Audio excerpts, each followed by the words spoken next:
Where I was going to end would have been as follows. Once we complete this public hearing, we would beg leave of the committee and leave and go home and let the committee meet whoever has evidence to substantiate whatever. Subsequently, share that evidence with us, we'll spend time to review it and invite us back. Council, leave that to us. I've never seen somebody going to play a football match and, as a matter of fact, is trying to determine the scores. I know you are a lawyer of repute, but leave it to the committee and credit us with a modicum of honesty. 1, powers of discretion, and above all, common sense. Trust me, and I want to say so, and all the members here. Patrick Buama is not cheap. My brother, my vice chairman, is not cheap. These are police officers. What will be the credit to us to mess up your client, the head of the police service, and by extension, the entire service? All these matters, we've been educated about it. And we will tell you how we're going to run these matters. In fact, we need to also do serious consultations as well, because even in our meeting, I don't have to tell you everything, before we met you, some issues have come up. It's not got to do with any evidence. It's got to do with procedure, command structures, and how you treat the one in China. We will look at all these things. So please don't be apprehensive about anything. What you are going to get from this committee is that the IGP and any other witness will never be shortchanged by this committee. I want to state that forcefully, because people are calling me about it. I have to be very sensitive about what you are doing. There is nobody here that will use this platform to discredit. You won't do it. To council, Chairman, thank you. Well, thank you. Be rest assured. Leader, you want to leave here? Okay. Chairman, let me thank you very much, and let me thank the committee for the work so far. And let me take the opportunity to let the police service know the police service is not on track. And I was very clear in my mind when I stood up on the floor of Parliament to basically call on the Speaker. And the reason I did that was because I heard voices of professional police officers supposedly said things that were unbelievable, that I thought should not be said. And I said to myself that, is this true? If this is true and it permeates in the police service, we need to know and address it in recommendations so that we can be sure that we have professional police service that will protect the interests of this country, especially when it comes to the stability of this country and our democracy, which is really renewed every 4 years in elections. And so, to the proud police officers that are dedicated and professionals, that are honest, that are doing the right thing, there's nothing to worry about. Precisely. And so I want to thank you. The police service is on trial. Good people of the police service are not on trial. People who are in the police service, who are turning it into a political football, are those who we want to fish out. And that's the mandate of this committee. Thank you. Well said. Now, unknown to me, and in the background, is the Deputy Interior Minister, Honorable Nana Eyia. I'm sorry, we were hiding, so we didn't see you. Yes, as an MP, this is your rightful place. I'm sorry about it, yeah. Where is the Honorable Deputy Minister? Oh, please, why don't you come and take your rightful place? As a member of Parliament, you are okay here. But May I know whether you came to give solidarity to the Inspector General of Police, or you came to observe proceedings?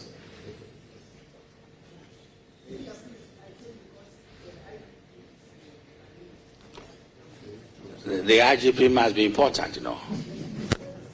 Yes. I see. Good to know. We finish.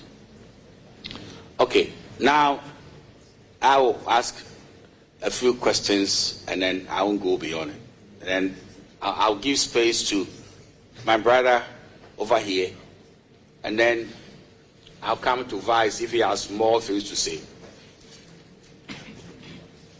Aji, I got the impression that when you are a senior police officer, you can be an ADC to anybody, and it doesn't matter who is in power.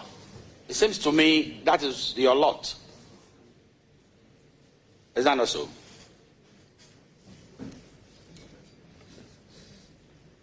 Honorable Chair, the most important thing is this. We are police officers who have sworn an oath to do the job of policing. And wherever you are assigned, you have no choice and you don't complain. Yes. I got the impression you were with Professor, my lecturer in company law, one of the best lecturers I've met, of blessed memory, Professor John Evans Atamels. You know, when he was vice president, you were the AD camp, were you?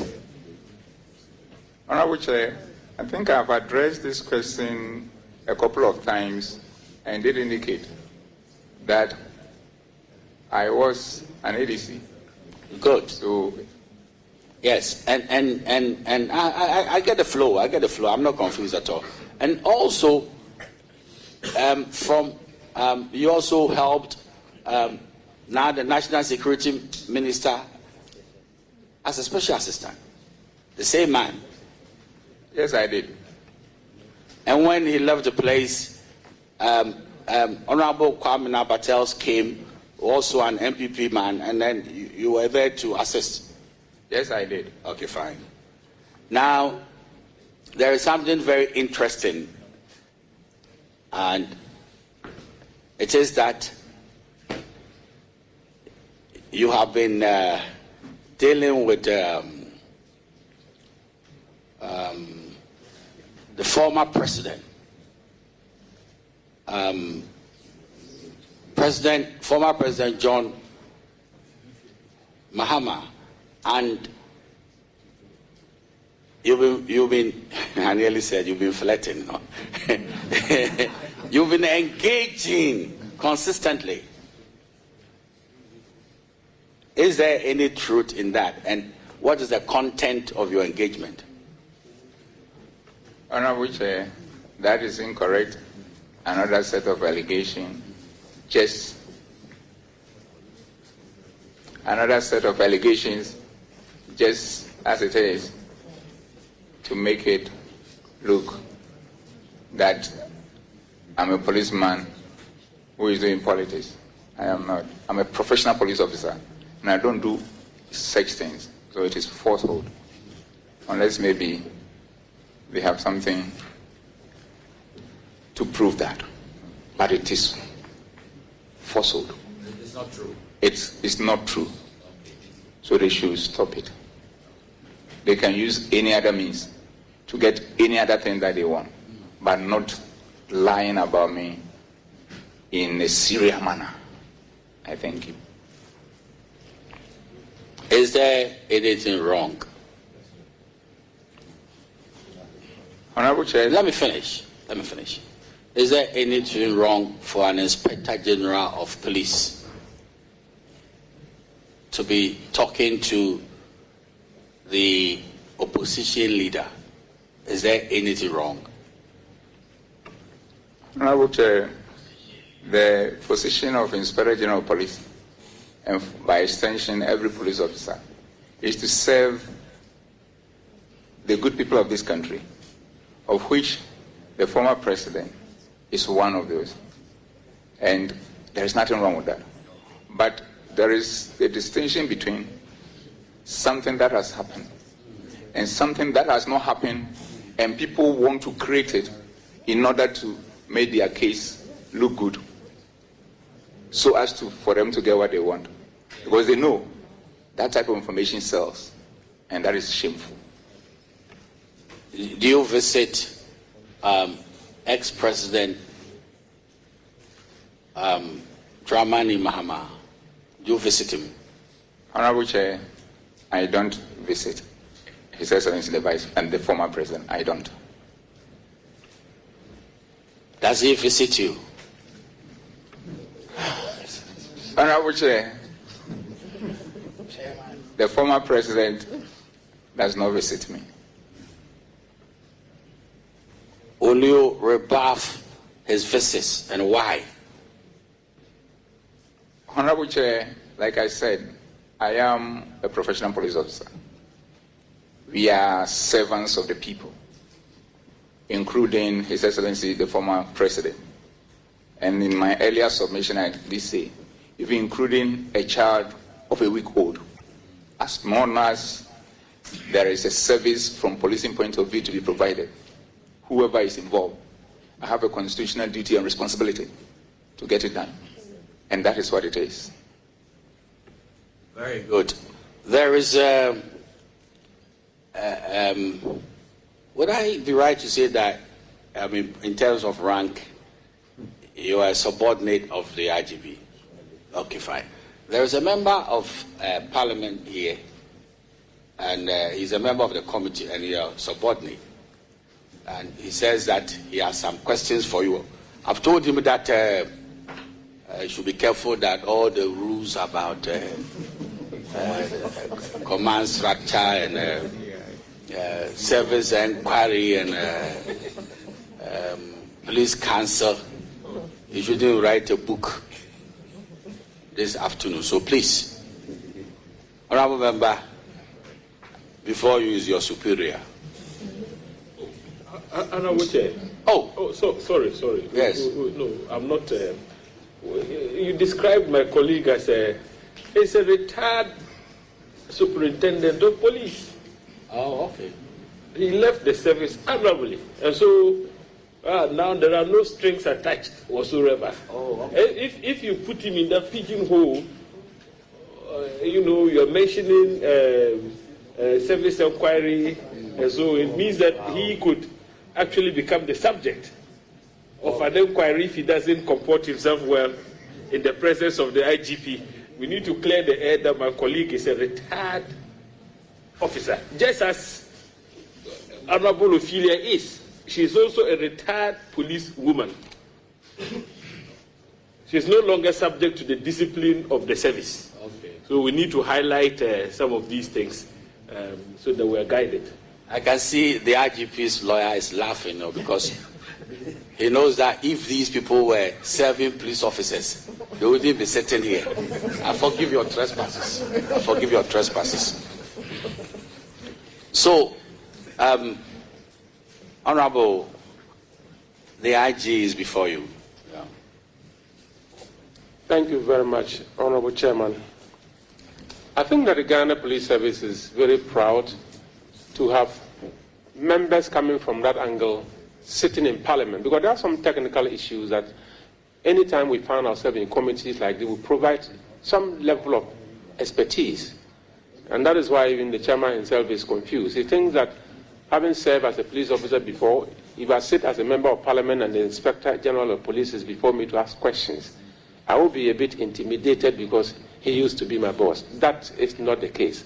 What is the case is that the IGP is happy to find some of his sons in other jurisdictions doing fantastically well and still making the police proud wherever we find ourselves. Mr. Chairman, I want to take the opportunity to let the IGP know, as you said it and I need to re-echo, the Ghana Police Service is not on trial. Very good. No. The Inspector General of Police is not an accused person. What we are doing strictly according to our mandate, is to ensure, the bigger picture is that we should ensure that we have a better Ghana police service. A police service that is professional, a police service that respects the laws of this country, and a police service that can work well for us to go and sleep well. So if you head that institution, anytime we find you, we'll revere you, praying that you appreciate the fact that you are appointed to discharge a particular function.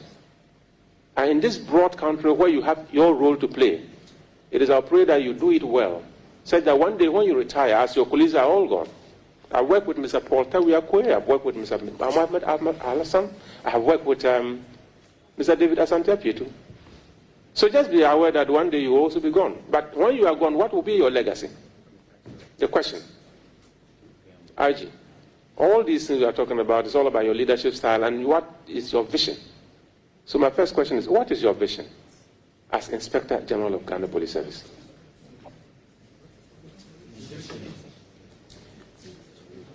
Honorable Chair, thank you very much.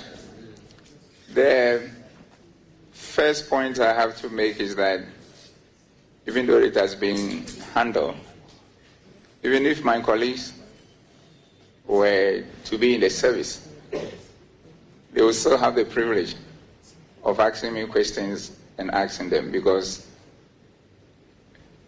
I have a listening ear. And I keep telling my colleagues here, and they keep even teasing me with it, because I tell them, God knows why He gave us, each one of us, 2 years and 1 month. From that analysis philosophically, I think God wants us to listen more and talk half of the time of the listening. That is why the ratio is 2:1. You listen twice, you speak once. That is my understanding. So the police I lead, I work it out in such a way that my colleagues and I, as we tour the country, engaging the police people across the country, something I've done about 92% with all my colleagues, and then engaging the personnel and the communities. Sorry, Chairman. Sorry, Aji. You know, I won't allow you to take a whole of the time because I want you to go and rest. But you answer my question. What is the vision of the IGP? Straight, just simple. Because there are questions that will follow. I just want you to state the vision, then we'll go ahead. Thank you. Honorable Chair, allow me to finish. I was about landing, so that I'm not cut halfway. And also, I will plead with you, in order to ensure that I flow appropriately. I'm very measured in terms of the answers I give, and you have felt it. I know when to end it. So the important point is that this engagement gives me the privilege to hear more and work with our colleagues to use it to improve it. And even that, as I speak to you, is a part of the vision that I came onto the position with. But that vision has to be in tandem with the vision of the police service. And that is my vision. My personal vision is my commitment to work in concert with my leaders, my officers at the national level, at the regional level, at the divisional level, at the district level, at the station level, to turn the corner in terms of policing in this country. And like I said, to make the police the best institution in the country and a reference point for Africa and beyond. And this also sits well with the broad vision of the police service, which is to become a world-class police service capable of delivering a planned, democratic, protective, and peaceful services up to the standard of international best practice. So when we get to the standard of international best practice, then definitely there's every indication that we become a best institution that people can use us as a reference point when they want to set standards. So that is what it is. I thank you, Mr. Chair. Thank you very much. IG, on your appointment, you were seen by many as the constable's IGP, the sergeant's IGP. In other words, the other ranks IGP. Because you've been a constable before. You've been a sergeant before. you were seen as a senior police officer's IGP because you've traveled from ASP to where you are now. You were seen as the academics IGP. You hold a PhD. You were seen as a professional. And in fact, many of the professionals see you as one of them. And they believe that if you fail, you will not be forgiven. You had promotion speedily. In less than 7 years, you moved from constable to superintendent. And that was academic. I am referring you to regulation, the Police Service Regulation 2012. If I read Regulation 37.7, it says, that's CR 76. An officer who attains higher academic qualification is not entitled to promotion by reason only of that academic qualification. IG, this is the lacuna in this instrument from 2012 up to date. It's more than 10 years. People have gone to school, they've completed. But the law says you cannot be promoted by virtue of just having that academic certificate alone. Having benefited from academic promotions yourself, do you think it is time to look at this provision again? Honorable Chair,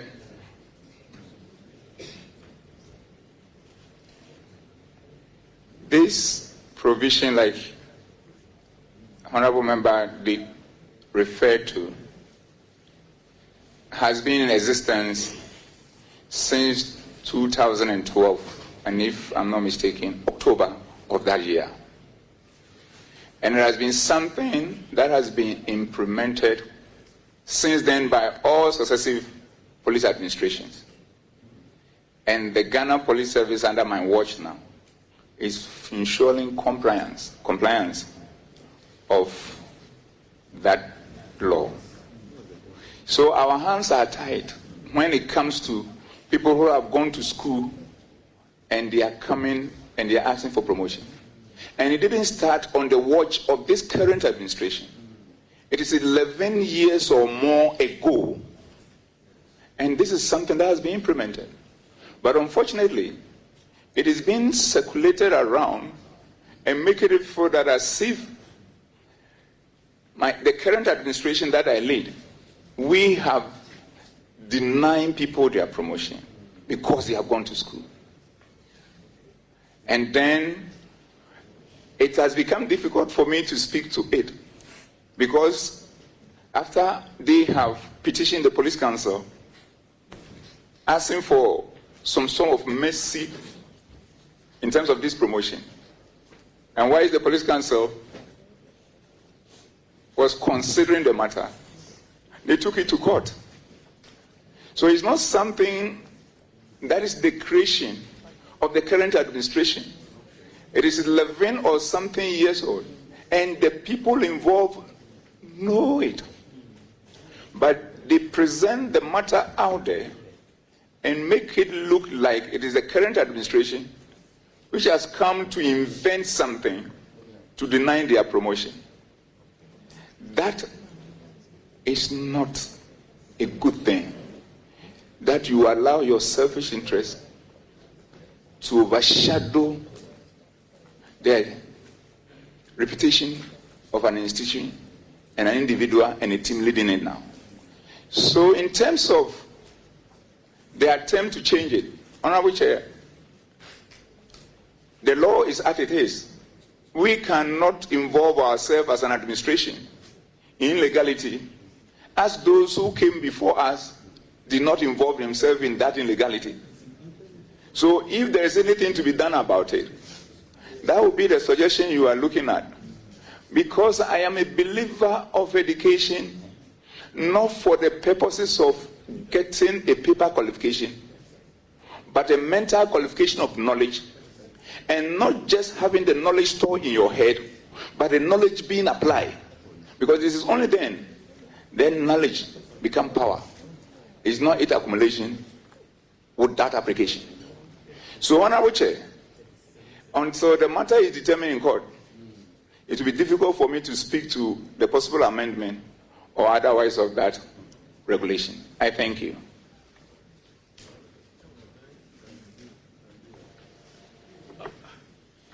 IG, I think the question is seeking to elicit an opinion from you, looking at the way the provision is couched, you know. And so we are aware that some officers have sued, but nevertheless, you know, such an opinion would not be prejudicial to what is before the courts, because this committee, if you look at the terms of reference, we have also been tasked to make recommendations which possibly could lead to legislative reform. Yeah. And so that is, I think, what the Honorable Peter had in mind. We are not dragging you into the pending litigation where you could be cited for or contempt. In any case, you are privileged because you are before Parliament. Whatever happens here, I mean, nobody can take you out and cite you for contempt for speaking to a committee of Parliament. Because you are the one who implements this particular regulation. So if it is no longer fit for purpose, I mean, you could share your thoughts with us and then we can be guided as a committee. I mean, it's very important, this particular provision. Yes. Council, do you want to make an intervention? No. No. Yes. Mr. Chairman, I was just worried about the pending case. Yes. In fact, I was going to respectfully invite the IGP to do a paper if he doesn't have confidence in this regulation, and then we'll know how the minister will have to do the necessary amendments. So that's what it is. I don't want him to dilate on the entire thing, but the legal department and is coming together. He can do a paper that, look, this is very inimical to, the progress of others in the service or otherwise. So please, let's leave it as it is, but I agree with Council that we should leave it as it is. And if there's any paper, you can share it with the committee, and then we look at it. Council, are you winding up? Honorable Chair, if I may. Honorable Chair, I'm done. Once you have agreed with me. Honorable Chair, if I may say something slightly on that matter, because I was going to end a component in respect. I was going to add a little thing in respect of that question, because my brother did refer to the privilege I had benefiting from that. But the most important thing is that I'll be the last person, and in fact, the very last person to deprive anybody of his promotion. I can't even think of that. My colleagues who work with us in the context of the appointment and promotion board cannot even think of that. We work as a team. So we want it to be on record. And thank you. Very good.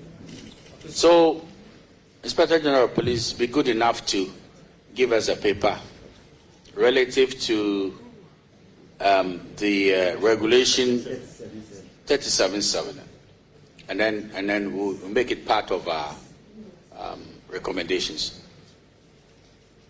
Officer and Member of Parliament, are you winding up, or you have a long way to go? Chairman, thank you very much. I just started, but you know what you did to me? Basically, what he did was make sure that I'm the last person to speak. So many of the questions will be gone, and they're actually gone. So don't worry, I will soon finish. Inspector General of Police, you and I know that when you go on parade and they say stand at ease, it is a leadership drill that is being taught even at that basic level. As you open your legs wide, one leg is on the police public, your other leg is on the general public. And when you stand well, you are relaxed. That is why we say you are at ease. At any material time that the police public is not happy or the general public is not happy, you find yourself wobbling. Commissioner Mensah says, in his opinion, you are the worst IGP in his 31-year-old career.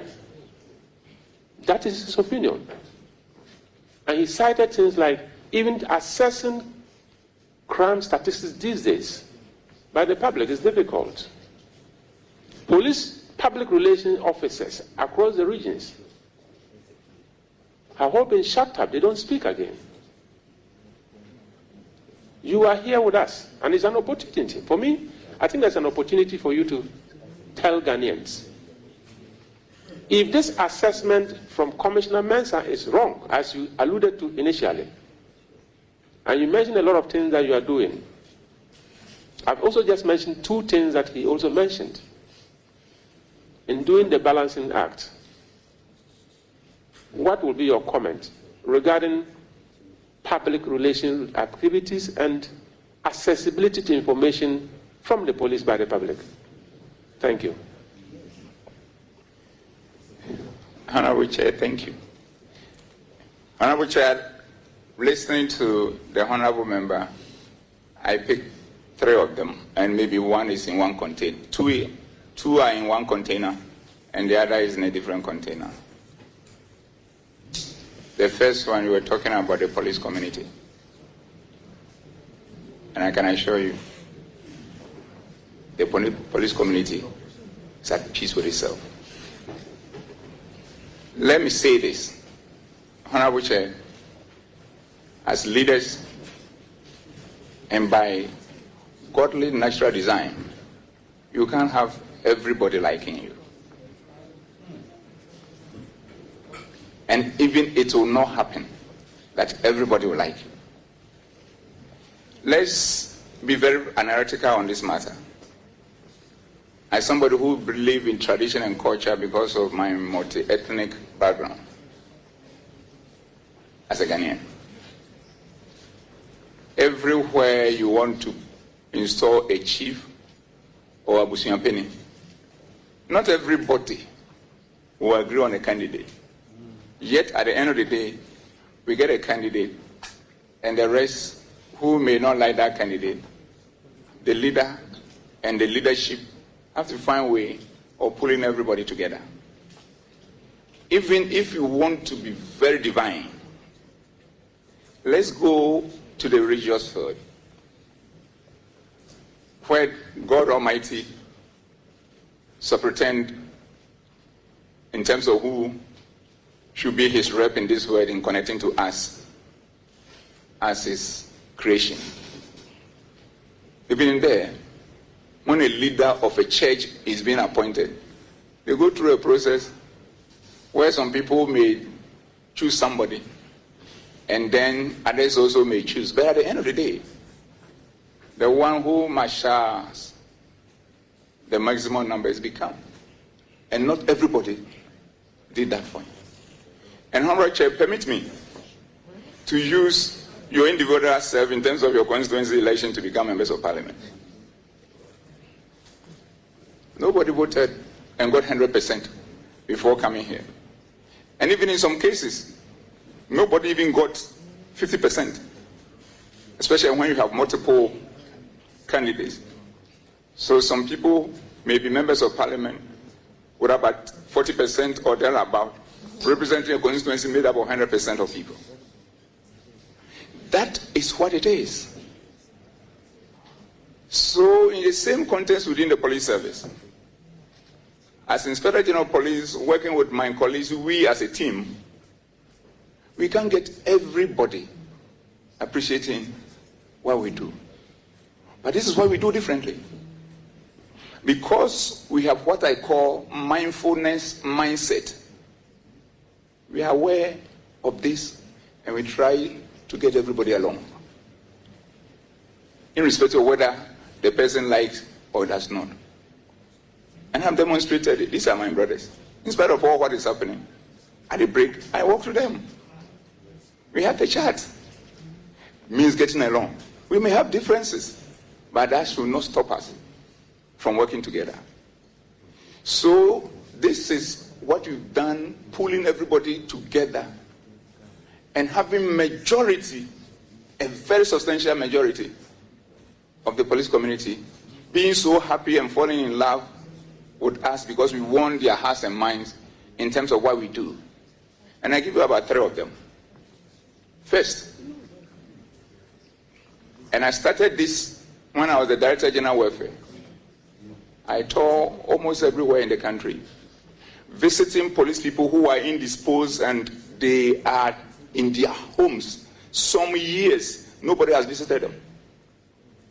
And it gave me an understanding of the suffering of some police people when they are becoming indisposed and everybody has forgotten about them. So through that, we work on mechanisms and brought them to the picture and provided them with all the support that they need. It's something that I have continued when I became the Inspector General of Police. Everywhere across the country that I have been to, the 92 or thereabout percent, going to every village, every town, every city across the country, I touch base and visit all police people who are indisposed. And after that, we work towards making sure that they get the needed help.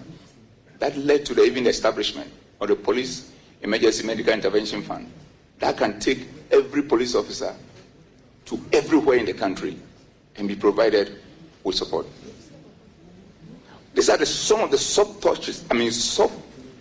things that we do beyond all the broad things, including not denying everybody promotion and having a listening ear. But 2 more of those soft things. Anytime, anybody, and mostly at the highest level, need to be reassigned, I call them personally. Some of them, after we have discussed at POMAP, and we think that this person should go here and go there. At times we put it even across for POMAP to look and suggest names that will go to places. And I call them personally to check and plead with them based on my regimental diplomacy, so that they can go and function there, so that they go with a very positive and encouraged mindset, so that at the end of the day, where those people have issues, maybe my child is preparing for BC, maybe I just moved my family from this place and my wife or somebody is involved in something, we consider it. And when we consider that, we stop it and then find alternative officer to handle that. Again, every police officer, including all my colleagues at the very top, brother, sister, is how I introduce them. And then, speaking to them, please, thank you, regimental diplomacy. And finally, another soft off, until recently that I've reduced it. Every day across the country, I pick one police officer in each region celebrating his birthday or her birthday, and I call to wish the person a happy birthday. All in the quest of bringing everybody on board, especially the limited number who naturally, by natural law, will not be with you, so that they also feel comfortable and belong. Imagine you are there in your district or station and receive a call, and IGP said, today is your birthday, and I want to wish you a happy birthday. There have been 2 instances that I have been in a region, Nicodemously organized for a cake and walk to a police station and handing over the cake to the person, and then becomes a party there and then. So we know that not everybody will like us, but we have a way of making sure that everybody feel belong. And we've done that with my colleagues as a team and getting to that. Now coming to the other issue of the Public Affairs Department. Honorable Chair, it is something we have discussed at POMAP, agree upon a strategy for redefining our engagement with the public in a manner that sits well with international best practice. You have had a system where you get up in the morning, everybody across the country, across at times district, division, and regional level, granting interviews on matters of police from a perspective that at times not informed by the full facts. And at the end of it all, when the facts come, the organization look unpresentable, and you keep dampening the spirit of the organization and continue to smear the image of the service in bad light. So we agreed at POMAP that we need to redefine it as part of our transformation agenda, such that at the end of the day, before you speak to a matter, be sure that you have the full facts, so that gradually we will create a system where something happened and the whole community, the whole people will say that until the police have come out, we don't believe what is being said. Rather than having a system where everybody is talking, would have truth, and putting the police in bad light because people think that it's coming from the police, it's not creditworthy. How can we then win the hearts and minds of the public for them to partner with us to police them in a manner that will make the country feel at peace? So all this matter is not the invention of Dampari.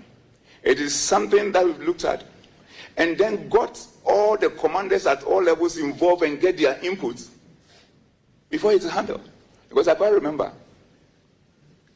a police management with regional commanders meetings were held, and all the PROs were brought, and they deliberated on this, and we all saw that this is good for the organization.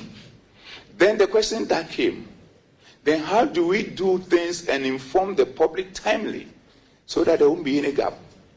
Then we said that we will not sit down for things to happen on Friday and we behave as if we are not a security institution. We said that it is in the weekend, so we will inform the public the next Monday. But we know, from my little understanding of media and information space, it's like a chair.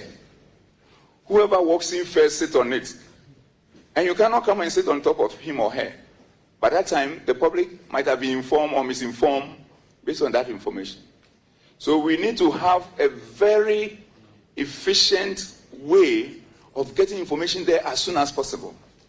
That is why you see that in recent times, information from police across all our media space are delivered on matters as soon as we have the full facts that will inform the public to continue to deepen their trust, confidence, and respect for us.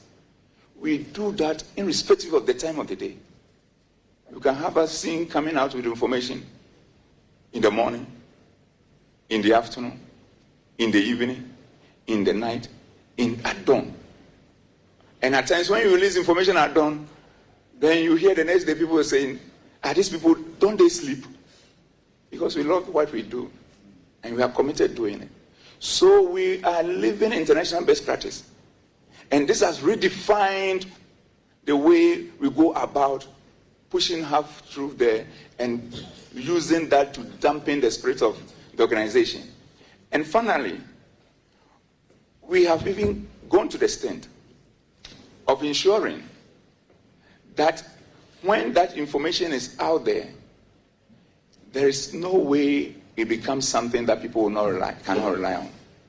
So, Honorable Chair, there is nothing that we are doing that is not informed by our strategy to transform and become the best institution in the country and reference point for the world. And by way of example, internationally and nationally, we are also learning from other institutions the way they conduct their public affairs. So the international standards we are looking for is both national in character and an international also in character or design. So we are very focused in working together as a team and with the public and with all stakeholders, including Parliament, to ensure that we have the best police service in Africa and beyond. I thank you. Please, I'll just let me get on. Yes. The gentleman over here has covenanted with me to ask just one more question, and I come to Vice, because we are about to conclude today's proceedings. So, Honorable, you have the floor. Thank you very much, Chairman. I have one question, and then I will just make it very brief. It is in two parts, A and B. The A is just requiring you to say yes or no. The A is requiring you to just say yes or no. IG,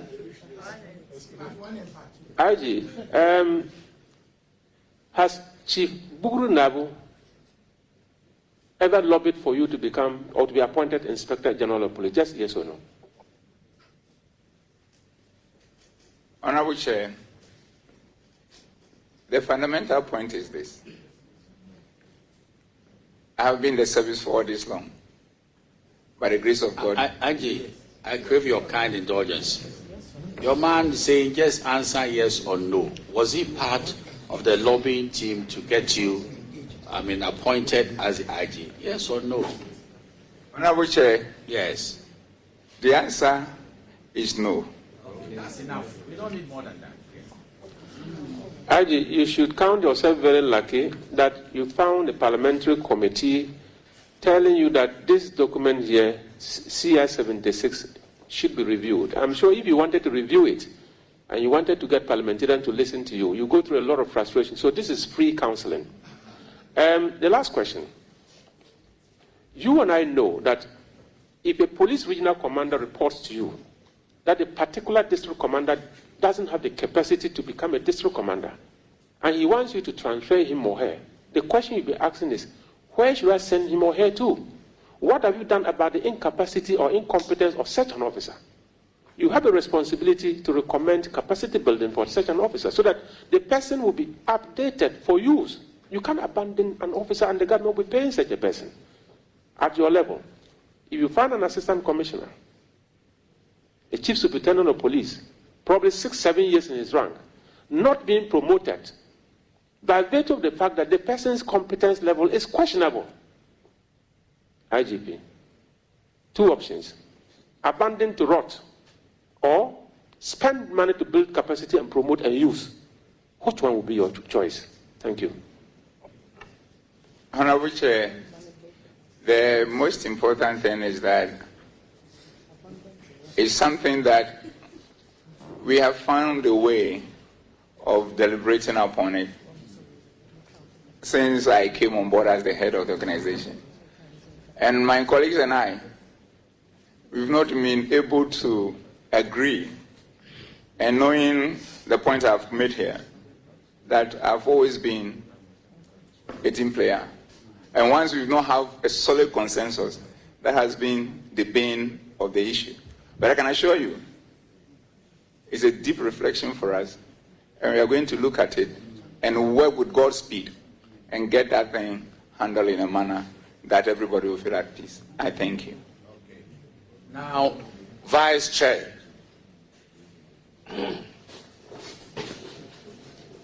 This question may not sound palatable to the ears of the political class, but nevertheless I would ask, with your kind permission, Chairman, IGP,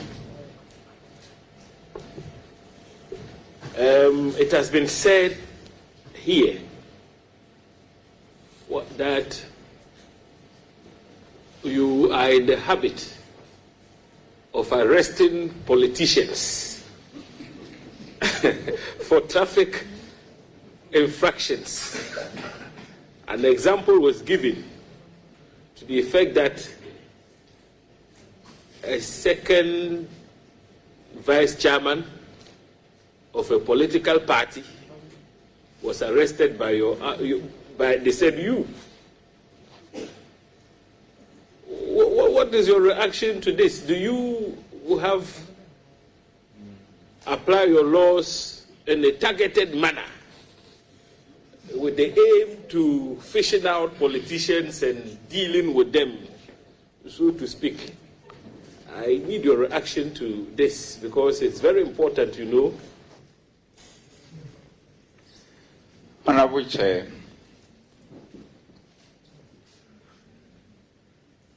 the most important thing is this. I am the Inspector General of Police.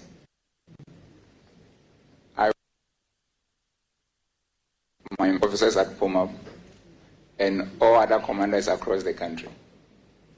As you sit here, people have been arrested in accordance with law. I am not the one doing the arrest. So I have not personally arrested anybody by being discriminatory. It's just that police officers are out there doing their work of enforcing the law. And then they are not doing it on my instructions. They are doing it in accordance with the laws of the country which have been passed by Parliament. So this is exactly what they are doing out there. And we understand the discomfort that such arrests by these officers happen. And I pray and wish that as a country we'll get to a point where our compliance with law will be such that those arrests will not even arise. Because, Honorable Chair, you agree with me. When my colleagues and I had opportunity with this privilege, and once again, with appreciation to Mr. President for appointing me as Inspector General of Police, in our quest to transform, we saw that indiscipline on our roads were getting to a point of no return. And the number of accidents and the associated death or injuries leading to amputation of legs and hands and other parts of the body was becoming something unthinkable. So we decided to work in a way that will send the right message to everybody that let us come back to our Ghanaianness of being disciplined for the sake of the lives of everybody. So the arrest of people is so unpleasant to the leadership of the police service, especially when they're involved in people occupying important positions in society. Not to say that anybody is above the law in a way, but to make the point that we wanted, as a team and as an institution responsible for the work that they are doing, to encourage everybody to be in compliance. And the level that the thing has gotten to, we needed to come out with something that will send a message, which as we speak, it has been sent. Now look at the sanity on our roads. Look at the number of lives being saved. And let's go to the hospitals and find out the reduction in amputation of legs, hands, and other parts of people's body because somebody is being disciplined on the road. And as I keep saying, if you have had patience enough to be in our mother's womb for 9 months before birth, you should be patient enough to wait for 2 minutes or less for a traffic light to come green. Or be patient enough to knowing that I'm traveling and I need to catch my flight. And the flight is, say, at 2 o'clock. To finish everything and get to the port before that, than to be in hurry and then be in the middle or some other places impeding the free flow of traffic. The questions that we normally ask. So touch wood. Supposing whilst we were going, you knock somebody down, what will you do? Will you still continue the journey or you will stop? So putting all this together, we were mindful of what it is that needs to be done in order to regain the consciousness of the people so as to save life. And the final thing in relation to that is the arrest of motorbikes under one of the initiatives that my colleagues and I have put in place called Operation Parry, Police Action Against Rider Indiscipline. We looked at it and we said that riders crossing red light, left, right, center, driving on pavement and all that is also another bigger problem. But we cannot apply the same methodology for dealing with the vehicles to the riders. Because these riders, that is the riding he or she does, mostly he, for his livelihood. And at times, even the value of the motorbike that you are using is at times less than 1,000 Ghana cedis, or maximum some 2,000, 3,000. And they do this indiscipline, and you arrest such a driver, such a rider, and you send him or her to court, and the court found him or her guilty, and say that you are supposed to pay a fine of say about 1,000. Even if he sells the motorbike, he won't be able to raise the money. So we've been circumspect, and we don't send those people to court. We rather get them arrested, educate them, and then release them, and keep the education going. And out of that, we even establish rider ambassador, police riders ambassador, to continue to engage these people, so that together we'll bring discipline on our roads in our communities.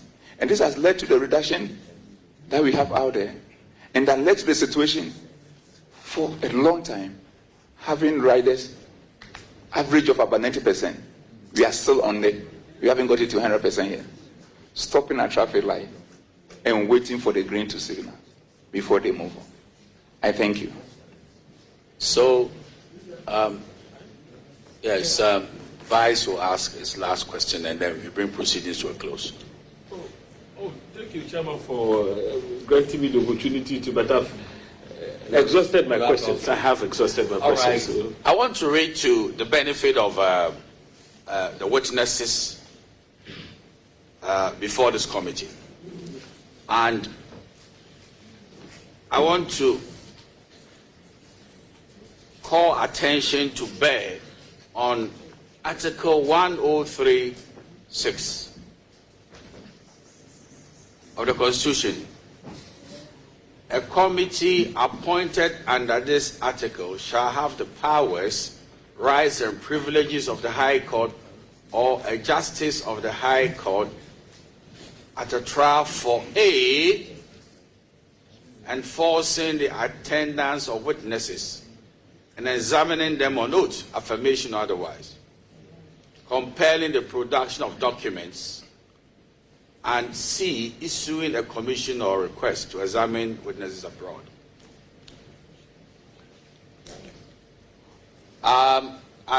We had an issue with Chief Bugri Nabu, who said because of issues of chieftaincy, National House of Chiefs meeting, he couldn't show up today. And we obliged him that he should come tomorrow. So tomorrow is a sitting of this committee. We are also asking the Minister for National Security to appear tomorrow. So, Inspector General of Police, I know you are a very busy man. Tomorrow, come with your 2 lawyers as we continue proceedings. When we meet, you have a sense of where we are going with this matter. But all that will happen will relate to, first of all, the audio, which it is being said is doctored, and then the second audio that is being said captures the comprehensiveness of the meeting in Chief Bugri Nabu's office. So, Council, I read, the Constitution, not for the benefit of the IGP, but for your benefit, because of where you were treading. And we will see how it pans out tomorrow. But if the IGP could say some of your senior officers, should remain at post, so they don't all come over. It could be good, so that they'll be attending to businesses in the police headquarters. But we've seen them, and respect their coming.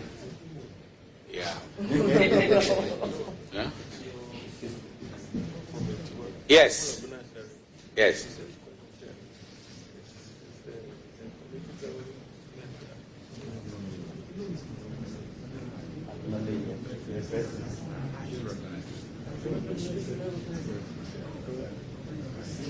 We have in our midst also one of the decent ladies who glorify womanhood in the political arena.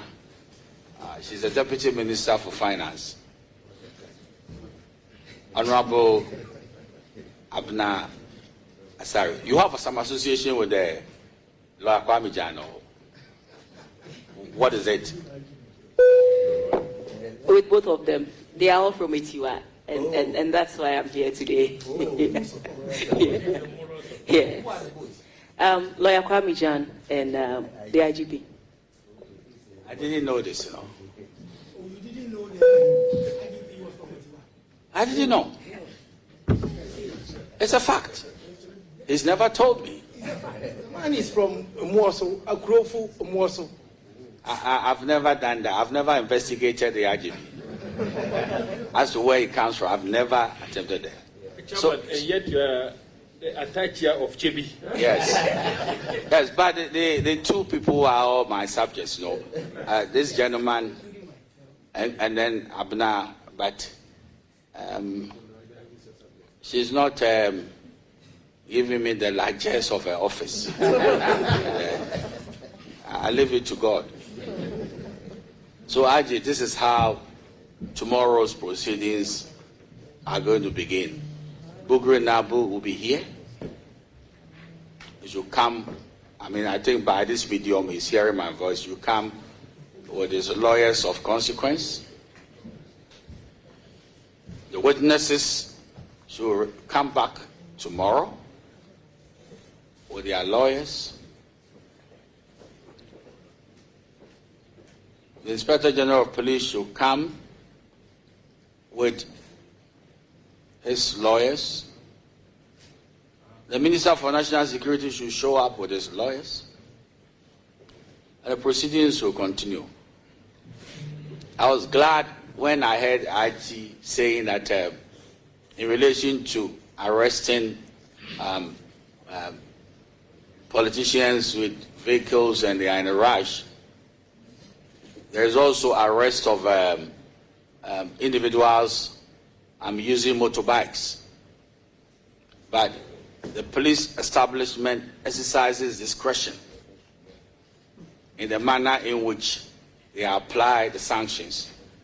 The politicians go and pay the huge fines, and then the dispatch, the motor people are educated.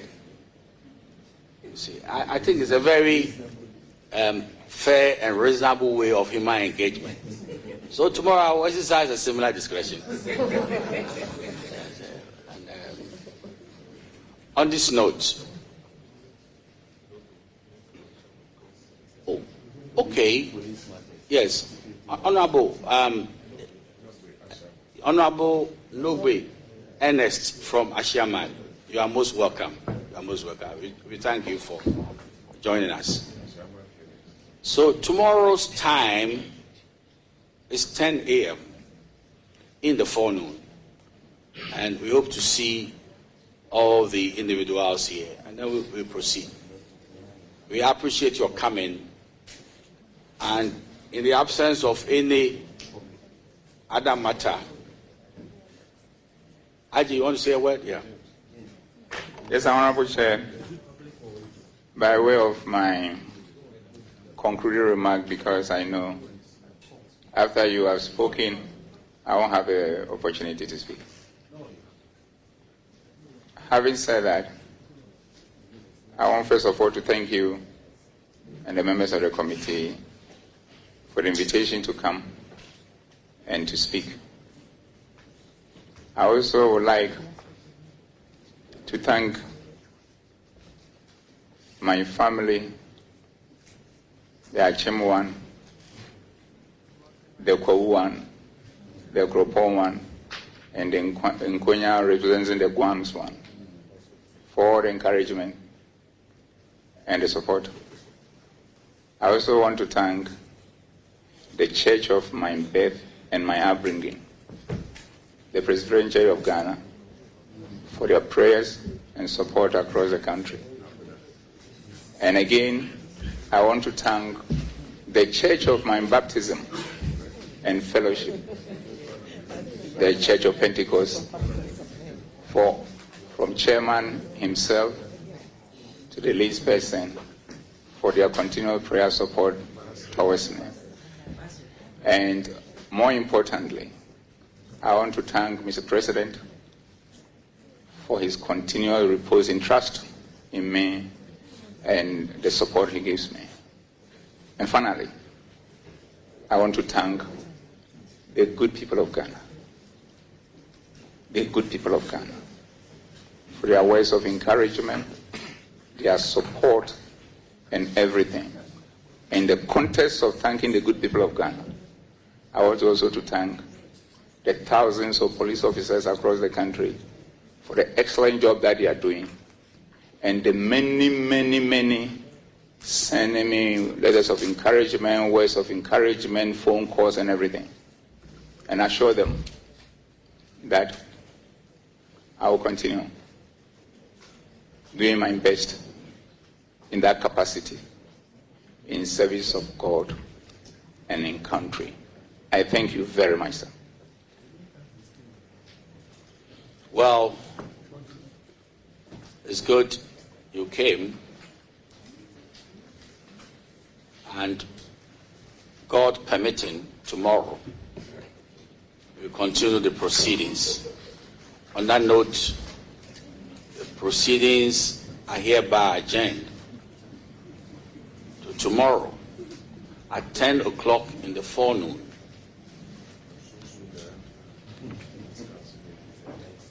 And on that note as well, the head of Ghana's police service and all the witnesses are discharged. Thank you very much.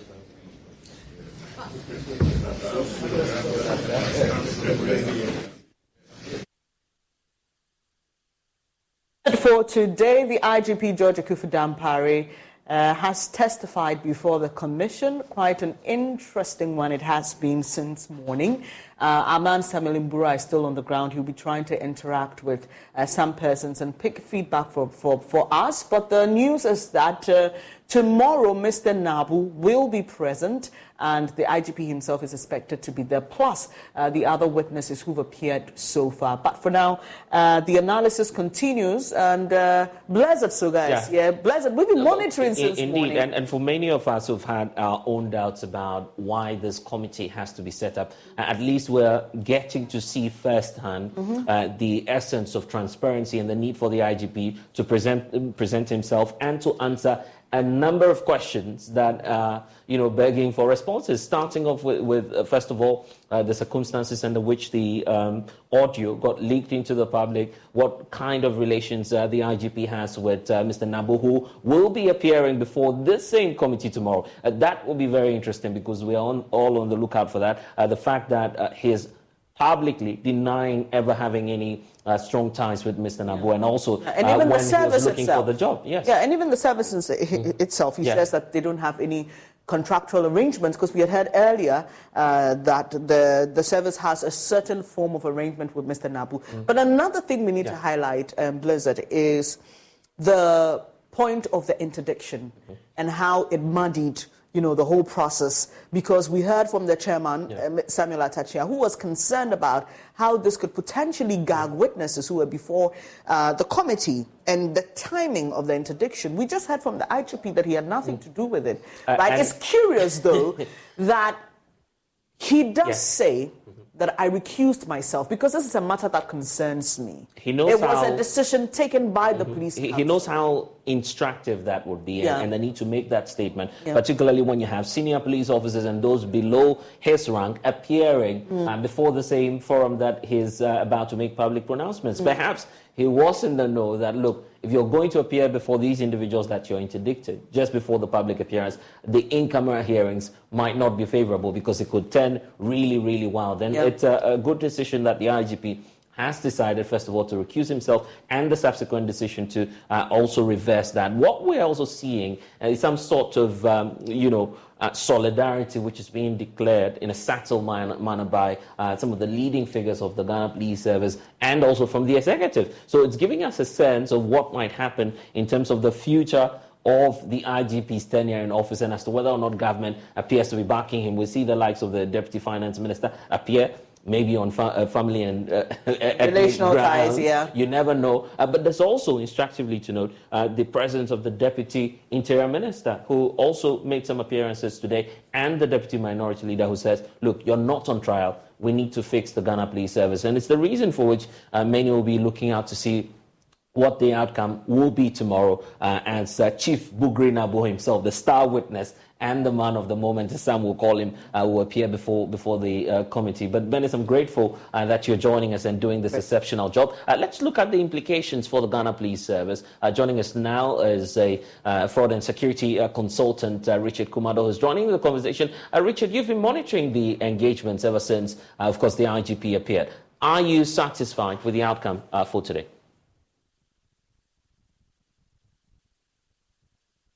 To make this hearing a public one, and I knew definitely with his high levels of emotional intelligence, he will be there to answer the questions. I am so glad that for the first time he came to the camera, and this is all what it is about. And we need to encourage one another. We need to work together as colleagues, and where there are issues, let's address them instead of creating the muddy waters for one another. And I think I'm pleased with most of the questions and how he answered them. Going forward, the IGP striking a very reconciliatory note there by calling COP Alex Mensah and the others as his brothers. He then goes ahead to sort of exchange pleasantries with these individuals who are the same persons appearing before the committee and making some damning allegations on the style of his leadership and some relations he's alleged to have had with, Mr. Bugri Nabo. Do you feel that somehow the IGP is trying to build bridges and to protect the service that he says he loves? If you know Dan Parry very well and you know his leadership style, he's somebody who is well academia.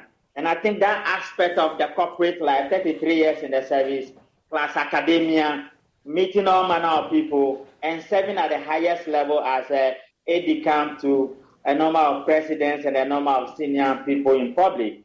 He knows how to go about it. And I think his diplomacy and his leadership style has helped him a lot in this contentious position as an IGP. I think by and large, this is a matter that needs to be dealt in the House. It doesn't need to get into what it's got into. And this is what I said, that when you join the security intelligence services, there are three things they teach you. One is to build a cover story. Number two is to escape an entrapment. And number three is to be invasive. I think entrapment is what has caught up with my three senior brothers. And they find themselves in this situation. And you don't see the IGP making use of any of the three, perhaps trying to cover up his story. No, definitely the IGP lives in the public space, and everything he does is in the public. Richard Kumado, has been calling Mr. Dan Parry to Kablevu when they were being beaten. He never responded to me, and I'm waiting for the day I'll see him in person. And I see. Chief, I'm calling you, you are not coming. Yeah, very interesting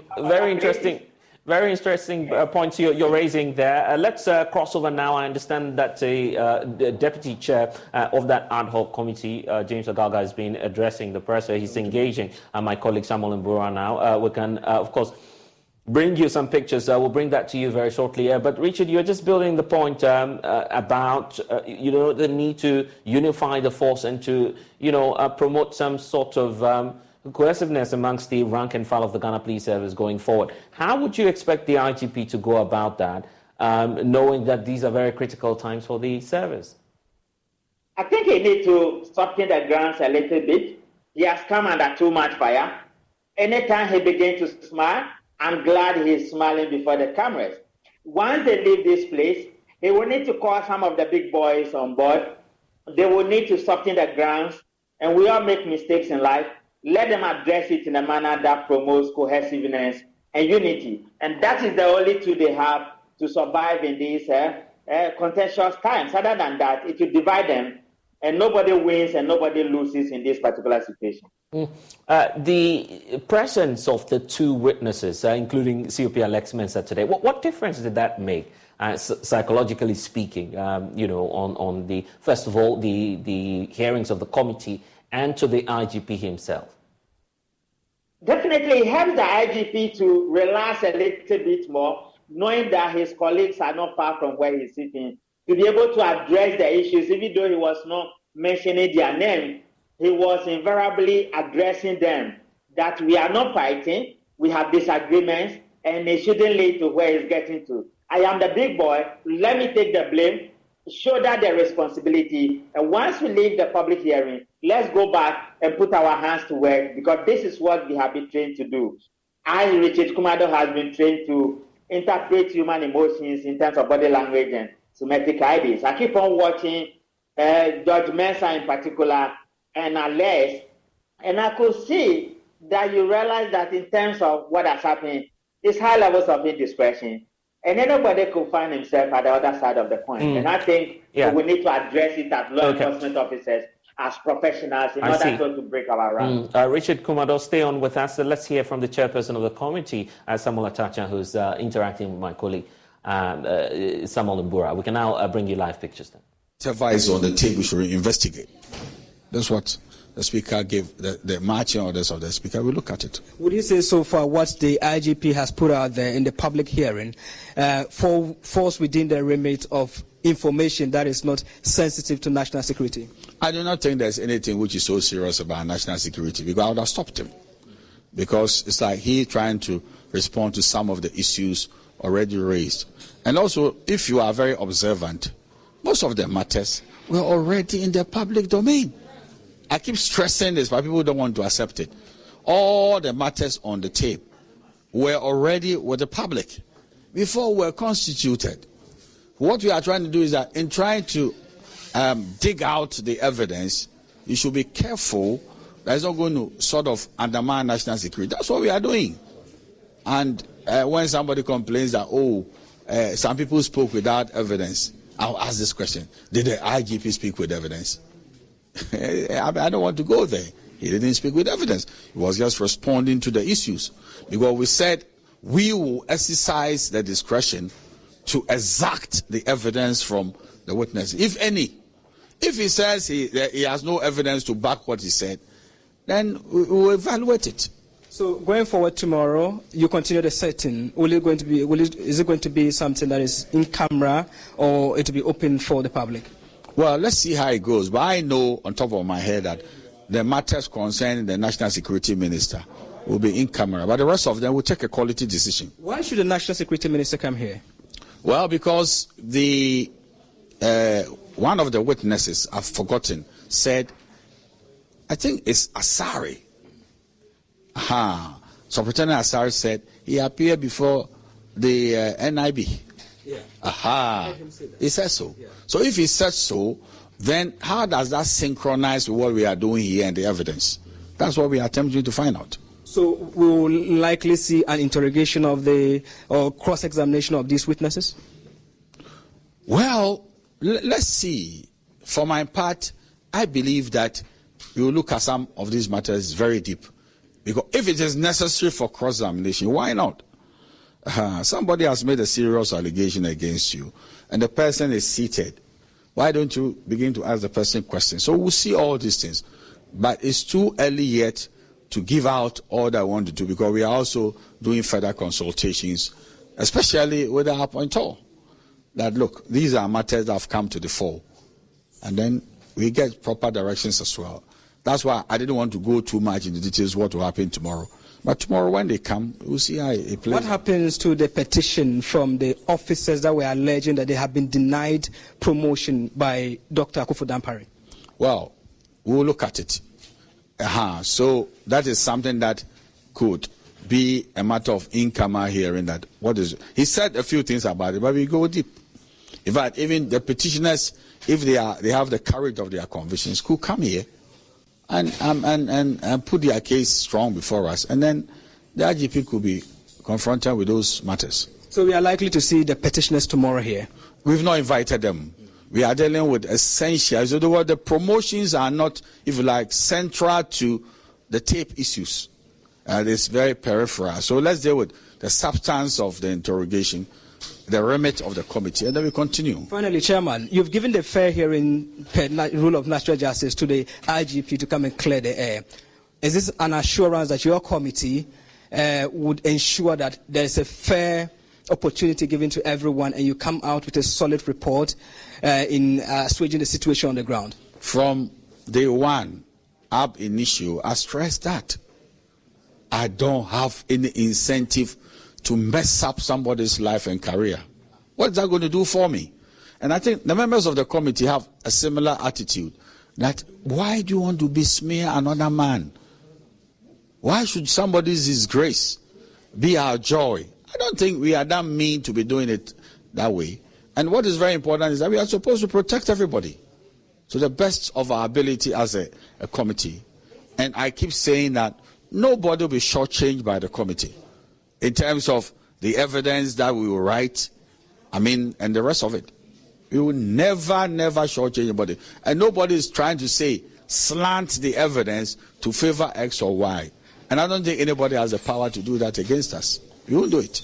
All right, Chairman, thank you for your cooperation. So, Blessed, that's the chairman of the ad hoc committee investigating the leaked tape there, Samuel Athachia. So he has given the assurance that they will ensure that every evidence or any material that matters so far as this investigation is concerned, they will look into it. And I think the IGP has solidarity from the Interior Minister. We had the Deputy Interior Minister coming to solidarize with the IGP. We also had the MP for Etiwa East, who is the Deputy Finance Minister, Bina Asari. She says the IGP is her constituents, like was the counsel for the IGP, lawyer Kwame Jan. So we had people coming together with him as well, the POMAB members.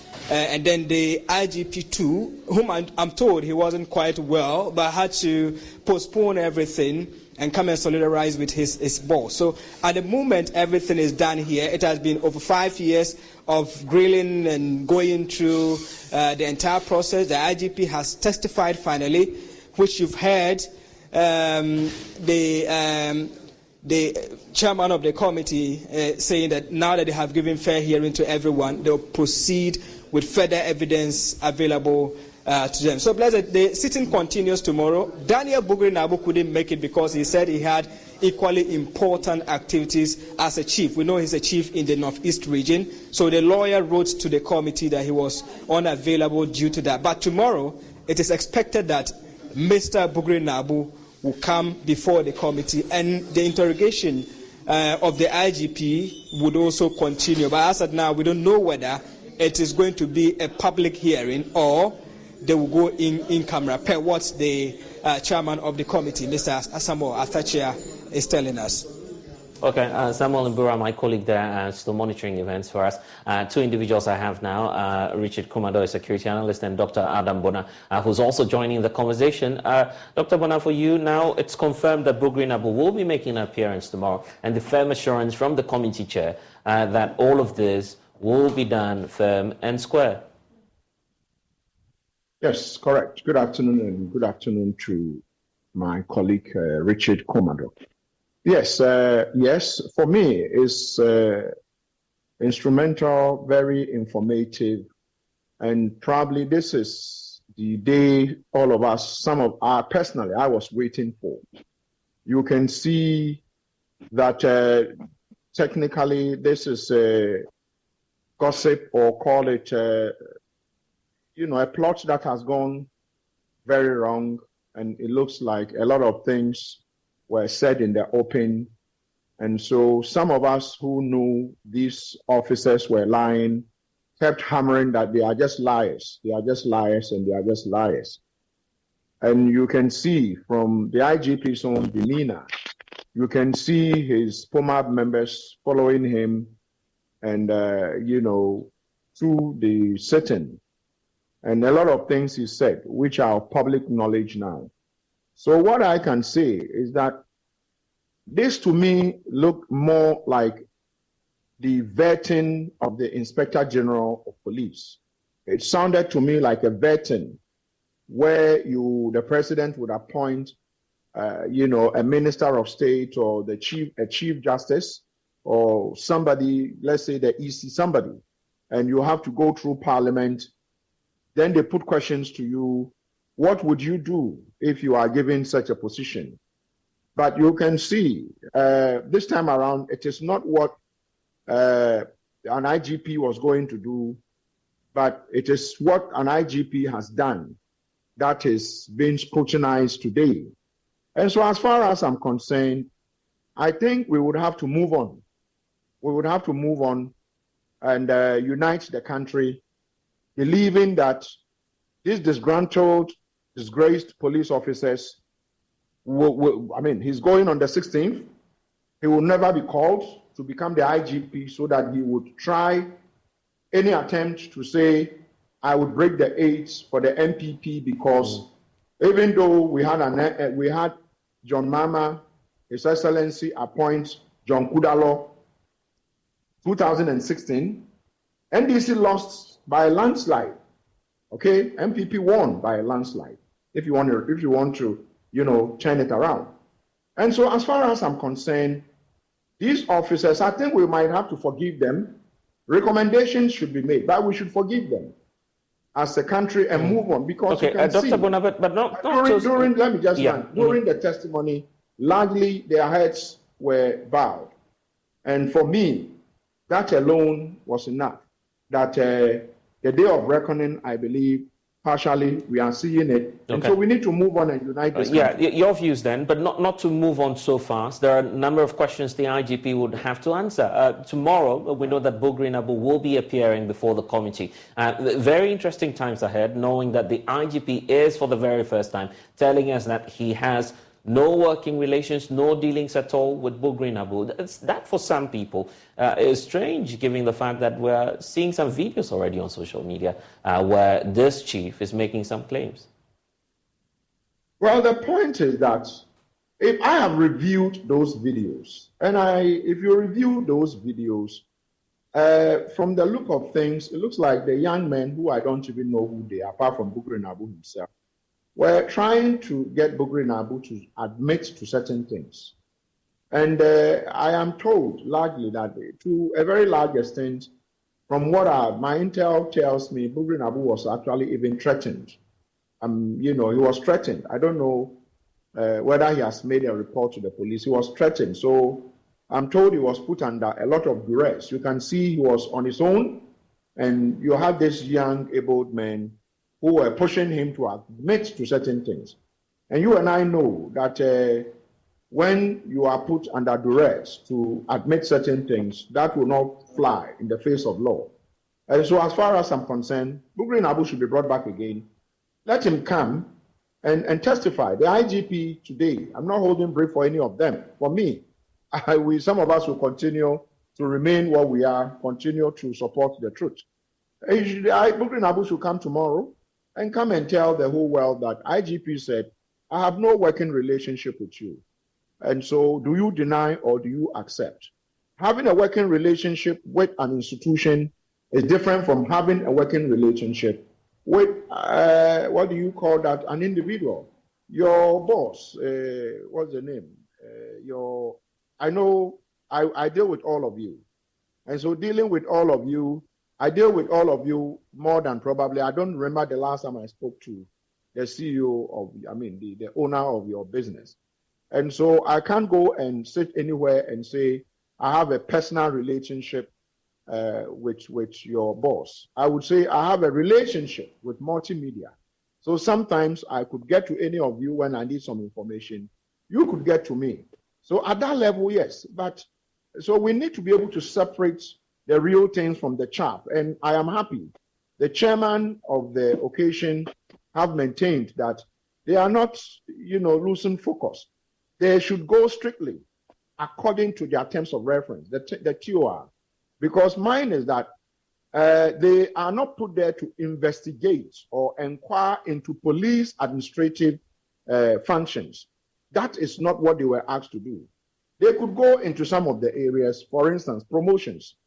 I'm even wondering how anyone would recommend, would direct that promote this person or promote that person when there is a law governing or regulating promotions. So as far as I'm concerned, these persons, we know what has taken place and we know what has come out, and they attempt to mix up the issues, which today we have listened to from the horse's own mouth, what he has done. Because if they say you are the worst IGP, you people did multimedia, you did a poll, rate the IGP. I saw it this morning, it was interesting.